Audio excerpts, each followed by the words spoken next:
Breaking news mga kabayan, China, nagsagawa ng pinakamalaking naval exercise sa palibot ng Taiwan. 90 warships ang ipinadala. Pangalawang breaking news, Ukraine forces nag-deploy na ng laser weapons.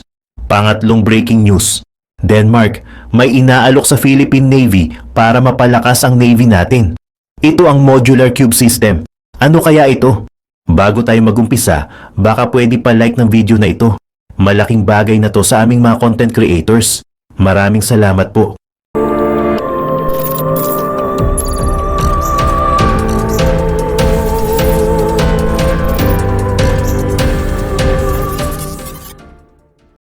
Nag-pitch ang SH Defense ng Denmark ng mga modular cube system nito sa Philippine Navy sa isang bid na maaaring magpalakas sa mga incoming offshore patrol vessel na may mga missile, mine-laying, anti-aircraft at anti-submarine. Ayon kay Peter Lisberg, ang SH Defense's Area Sales Director para sa Indo-Pacific, hindi ito kailanman magiging isang frigate, ngunit maaaring makakuha ng maraming mga capabilities na magbibigay dito ng extra firepower o self-protection. Ang origin ng Cube ay nagmula sa mga operating experiences ng Royal Danish Navy na gumamit ng mga modular mission containers sa mga patrol vessels at frigate nito sa loob ng mga dekada. Gayunpaman, ang mga sistemang ito ay hindi na standardized, gawa ng container size nito at integration sa mga vessels na may ilang installations na nagbo-bolt sa mission module patungo sa deck. Upang matugunan ang standardization issue na ito, ang Cube system ay nag-deploy ng 20 o 40-foot ISO container at isang twist and lock system na nagse-secure sa mga mission module.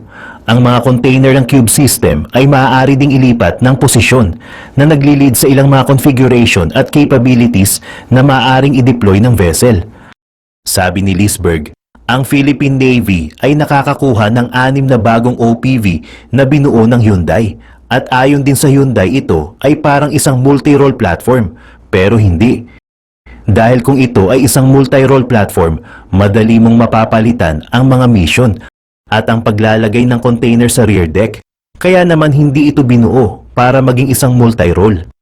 Na-identify ng SH Defense ang 3 configuration sa top, sa flight at sa quarter deck para sa Cube system sakay ng mga papasok na offshore patrol vessel ng Philippine Navy. Ang mga configuration na ito ay maaaring maglagay ng 2 mission module sa itaas na deck na matatagpuan halos sa gitna ng barko, 3 hanggang 7 sa flight deck at 7 sa loob ng quarter deck. Binigyang diin ni Lisberg na ang mga aviation operation ng mga vessels ay hindi maapektuhan dahil ang pag-install ng Cube system ay magiging flush sa deck. Kaya naman para sa mas maliliit na platforms tulad ng mga OPV na ito, ang Cube ay isang flexible system dahil madali mong matiturn ang isang workhorse patungo sa isang fighting capability.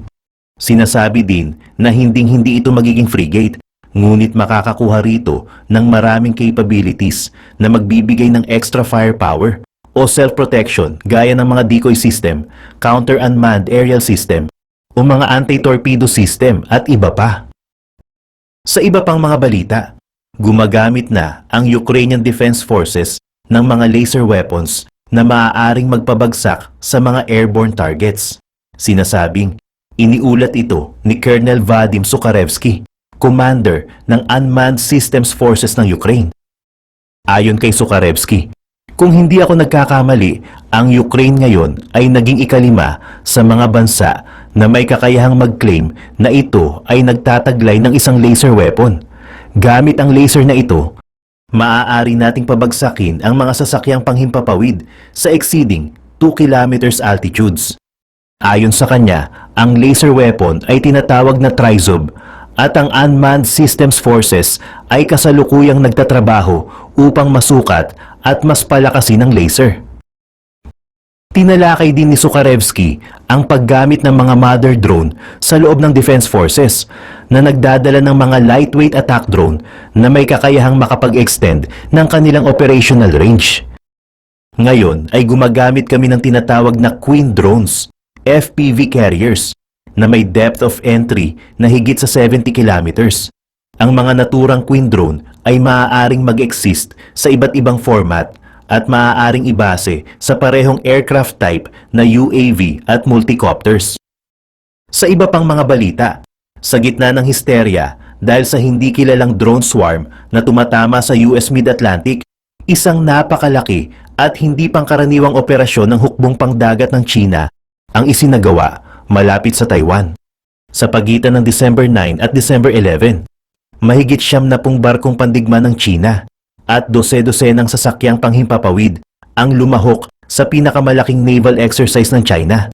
Ang mga drills ay naging mas kapansin-pansin dahil walang ginawang public statement ang Beijing tungkol dito. Ang unang public notice ng unprecedented military operation na ito ay naganap noong December 9 sa establishment ng 7 airspace exclusion zone na umaabot mula sa Yellow Sea sa Taiwan Straits at hanggang sa South China Sea. Noong araw ding iyon, sinabi ng mga defense official ng Taiwan na malaking bilang ng mga barkong pandigma at isang significant numbers ng mga sasakyang panghimpapawid ang nakapag-engage sa most widespread Chinese military operation mula nang magsimula ang Third Taiwan Crisis noong 1995 hanggang 1996. Dagdag pa sa intriga ang kawalan ng anumang pahayag sa publiko bago ang malawakang military operation na ito. Karaniwan ay nagsisignal ang Beijing tungkol sa mga naturang aktibidad bilang isang act of protest laban sa isang bagay na ginawa ng Taipei o ng US. Isang comment lamang ang lumitaw at ito ay nagmula sa isang Chinese military spokesman na nagpapahayag ng pagdedesisyon ng China para sa iko-conduct na military exercise. Pumunta naman tayo sa ibang dako ng balita. Hindi inaasahan ng Ukraine ang nangyari. Ang tanging senyales na paparating ang bagong klase ng missiles ay ang mga liwanag na dumaan sa madilim na kalangitan ng Dnipro bago bumagsak ang mga ito. Ang bawat liwanag na iyon ay tila mensahe mula kay Pangulong Vladimir Putin. Handa na siyang gamitin ang missile na hindi pa kailanman nakita ng Ukraine. Pero ang pag-ataking ito ay may mas malalim na babala para sa UK at US. Sa pagsalakay sa Dnipro, malinaw niyang ipinakita na kaya niyang gamitin ang mga missile upang atakihin ang mga military facility ng US at UK. Kasing dali ng pag-target niya sa alinmang lugar sa Ukraine. Isa itong bagong antas ng tensyon sa tinatawag niyang Special Military Operation at tila nagpapahiwatig ng posibilidad na gamitin ang Intercontinental Ballistic Missiles, ICBMs, at Intermediate Range Ballistic Missiles, IRBMs, laban sa mga target sa kanluran. November 21, 2024, muling naglunsad ng missile strike ang Russia laban sa Ukraine. Sa pagkakataong ito ay ang lungsod ng Dnipro ang tinarget. Bagamat tila pangkaraniwan na ito sa matagal ng digmaan, may kakaibang aspeto ang pag-ataking ito. Isang missile ang namukod tangi sa footage ng Sky News. Hindi tulad ng iba na mababa ang lipad, ang missile na ito ay tila bumagsak ng halos patayo mula sa himpapawid. Isa itong Intermediate Range Ballistic Missile, IRBM, ang unang pagkakataong ginamit ang ganitong uri ng sandata sa digmaang ito na nagdulot ng mas delikadong yugto ng labanan. Kinumpirma ni Putin sa isang televised address na ginamit ang isang bagong hypersonic medium-range ballistic missiles laban sa Dnipro bilang tugon sa ginawang pag-escalate ng kanluran sa digmaan. Kapansin-pansin na nag-atubili ang Russia sa pag-anunsyo ng balita. Sa isang live briefing, isang lalaki ang tumawag kay Maria Zakharova, tagapagsalita ng Foreign Ministry, upang utusang huwag magbigay ng pahayag tungkol sa missile strike sa Yuzhmash plant. Ang eksenang ito ay aksidenteng naipalabas na nagpakita kung gaano kasensitibo ang impormasyon. Gayunpaman, nais ni Putin na siya mismo ang maghayag ng balita. Sa harap ng mga kamera, inihayag niya ang mensahe sa mga kaalyado ng Ukraine sa kanluran. Kung patuloy niyong pahihintulutan na gamitin ng aming kalaban ang inyong mga armas laban sa amin, kaya rin namin gumanti sa inyong mga pasilidad militar. Ang missile na ginamit sa Dnipro ay hindi lang hypersonic, may kakayahan din itong magdala ng nuclear payload. Sa kabutihang palad, Ayon sa The New York Times, dummy warheads lang ang dala ng missiles sa pagkakataong ito. Gayunpaman, hindi ito simpleng pag-atake laban sa Ukraine. Isa itong malinaw na babala para sa kanluran. May kakayahan ng Russia na ilipat ang digmaang ito sa mas malawak na saklaw kung kinakailangan. Ginawang napakalinaw ni Putin ang kanyang punto sa isang televised address kung saan sinabi niya sa mga reporter, "May karapatan kaming gamitin ang aming mga armas laban sa mga pasilidad militar ng mga bansang pinapayagan na gamitin ang kanilang armas laban sa amin." Dagdag pa niya, anumang pag-escalate ng tinatawag niyang agresibong aksyon ay susuklian ng isang matinding tugon mula sa Russia. Malinaw na handa si Putin na gamitin ang ICBMs at IRBMs laban sa mga target sa kanluran. Pero ang tanong, bakit? Ang tensyon na ito ay nagsimula nang payagan ni outgoing US President Joe Biden ang Ukraine na gamitin ang long-range ATACMS missiles laban sa mga target sa loob ng Russia. Ayon sa CNN at iba pang news outlets, lumabas ang desisyong ito noong November 17 base sa impormasyon mula sa dalawang opisyal sa Washington na pamilyar sa sitwasyon. Kinumpirma ito makalipas ang isang linggo. Noong November 25, iniulat ni Jake Epstein ng Business Insider sa X ang pahayag ni John Kirby, White House National Security Communications Advisor. Sinabi ni Kirby na maaaring gamitin ng Ukraine ang ATACMS para sa kanilang agarang depensa at ngayon ay ginagawa nila ito sa paligid ng Kursk. Dagdag pa niya, binago namin ang guide at binigyan sila ng pahintulot na gamitin ito laban sa mga partikular na target. Habang may malinaw ng pahayag mula sa US, ang United Kingdom ay tila mas maingat.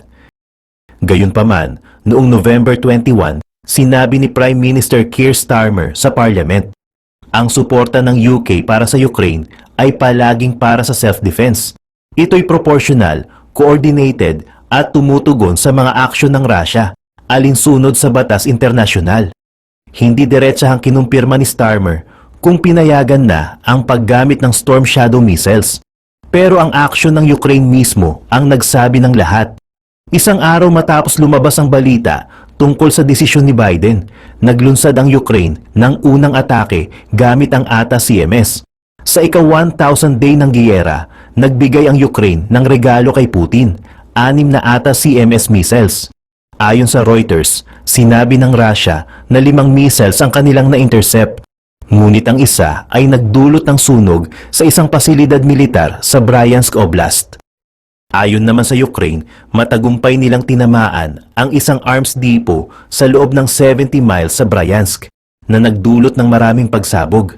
May hindi pagkakaayon sa bilang ng mga missiles na ginamit. Ayon sa isang opisyal ng US, 8 ang ginamit at 2 lamang ang na-intercept ng Russia. Anuman ang eksaktong bilang, malinaw na ito ang kumpirmasyon ng desisyon ng US bago pa man opisyal na inanunsyo ng White House. Mula noon, tuloy-tuloy nang ginagamit ng Ukraine ang kanilang bagong kakayahan. Iniulat ng France 24 na 2 karagdagang ATA-CMS strikes ang inilunsad ng Ukraine sa sumunod na linggo matapos ang atake sa Bryansk Ammunition Depot. Ang mga pagsalakay noong November 23 at 25 ay tumarget sa ilang pasilidad ng militar at isang mahalagang airfield sa rehiyon ng Kursk. Dito, humaharap ang Ukraine sa isang matinding kontraopensiba ng 50,000 na sundalong Russian para mabawi ang teritoryong nakuha nila noong August 2024. Sa depensang ito, 20,000 sundalong Ukrainyano ang nagtatanggol at ang paggamit ng ATACMS missiles upang sirain ang mahalagang logistic at aerial support ng Russia ay malaking tulong para sa kanilang chance na mapanatili ang kanilang posisyon sa Kursk. Ayon sa Eurasian Times, tinamaan ng ATACMS missiles ng Ukraine ang Kalino Airfield, mga 60 miles mula sa border ng Russia. Sa mga footage na kumalat sa social media, makikita ang malalaking pagsabog sa airfield, kung saan tila ginamit ng Ukraine ang cluster variant ng ATA-CMS. Ang missile na ito ay may dalang submunitions na nagkakalat para mas malawak ang pinsala.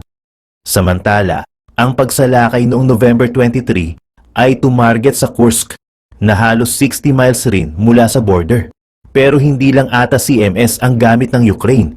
Ginagamit na rin nila ang Storm Shadow missiles.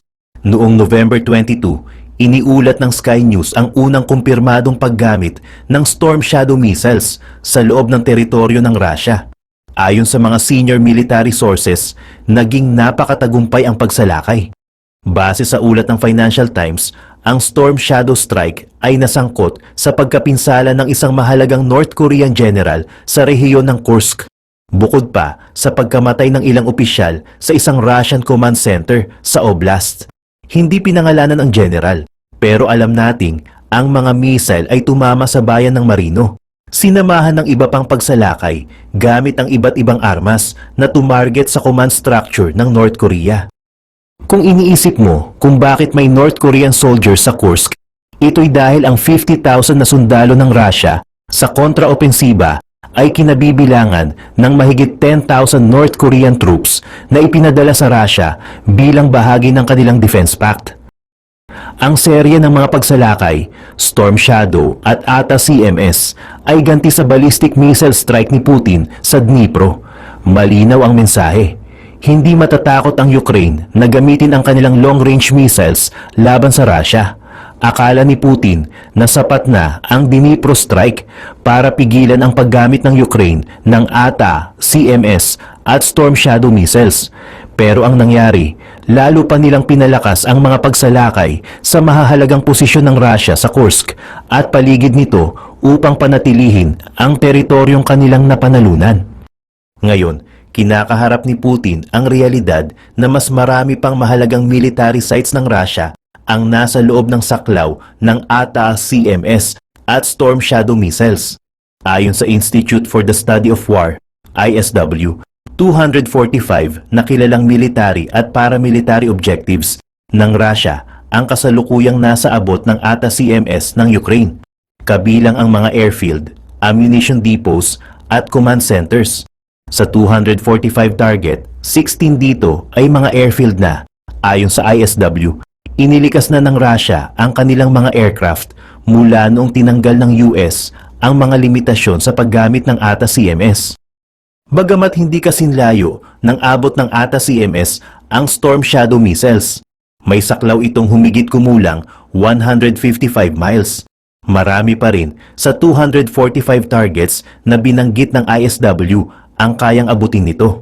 Sa loob ng linggong sumaklaw sa November 18 hanggang 25, naging makabuluhan ang mga kaganapan sa digmaan sa Ukraine. Noong November 19, binigyan ni Pangulong Biden ng pahintulot ang Ukraine na gamitin ang ATA-CMS missiles laban sa Russia. Gumanti ang Russia gamit ang kanilang bagong ballistic missile sa Dnipro, kasabay ng pagbabanta sa US at UK na gagamitin nila ang kanilang mga missile sa mga pasilidad militar ng mga bansang ito kung magpapatuloy ang paggamit ng ATA-CMS at Storm Shadow missiles laban sa mga target ng Russia. Gayunpaman, walang indikasyong natakot ang US o UK. Mula nang maganap ang pagsalakay sa Dnipro, dalawang kumpirmadong paggamit ng ATA-CMS ang naiulat sa loob ng teritoryo ng Russia, pati na rin ang paggamit ng Storm Shadow missile na umano'y nakapatay ng ilang matataas na opisyal ng North Korea. Sa gitna ng mga kaganapang ito, may isang mahalagang pagbabago na nagbigay daan kay Putin na magbanta sa mga pasilidad militar ng UK at US, ang pagpapatibay ng bagong nuclear doctrine ng Russia. Noong November 19, ilang oras bago gamitin ng Ukraine ang ATA-CMS missiles sa unang pagkakataon, nilagdaan ni Putin ang pagbabago sa doktrina ng nuklear ng bansa. Ayon sa bagong doktrina, anumang pag-atake sa teritoryo ng Russia ng isang non-nuclear state tulad ng Ukraine na sinusuportahan ng isang nuclear state tulad ng US o UK ay ituturing na isang pinagsamang pag-atake laban sa Russia. Sa madaling salita, maaaring ituring ng Russia na ang paggamit ng Ukraine ng ATA-CMS at Storm Shadow missiles laban sa mga target nito ay sapat na dahilan para maglunsad ng nuclear response hindi lang laban sa Ukraine, kundi pati na rin sa US at UK. Gayunpaman, may mga kondisyon sa bagong doktrina.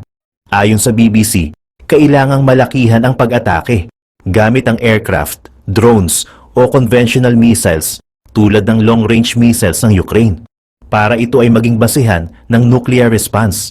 Saklaw rin ng doktrina ang Belarus, isang mahalagang alyado ng Russia, pati na rin ang anumang iba pang pag-atake na itinuturing na banta sa soberanya ng Russia.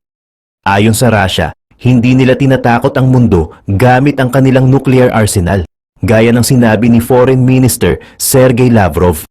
Ginagawa namin ang lahat upang hindi mangyari ang nuclear war. Ngunit ang pag-atake sa Dnipro ay may ibang pahiwatig. Malinaw na mensahe ito sa US at UK na mayroon silang bagong ICBMs at IRBMs na handa nilang gamitin. Sa ilalim ng bagong nuclear doctrine, walang pumipigil kay Putin na lagyan ng nuclear warheads ang mga missiles na ito sa hinaharap. Ang tanong, ano ang ibig sabihin ng pag-atake ng Russia sa Dnipro? Bukod sa pagiging babala sa kanluran, ito rin ay direktang atake sa lungsod ng Ukraine, isang pagpapakita ng kapangyarihan ng Russia at malinaw na intensyong lumaban ng mas agresibo sa mga susunod na araw.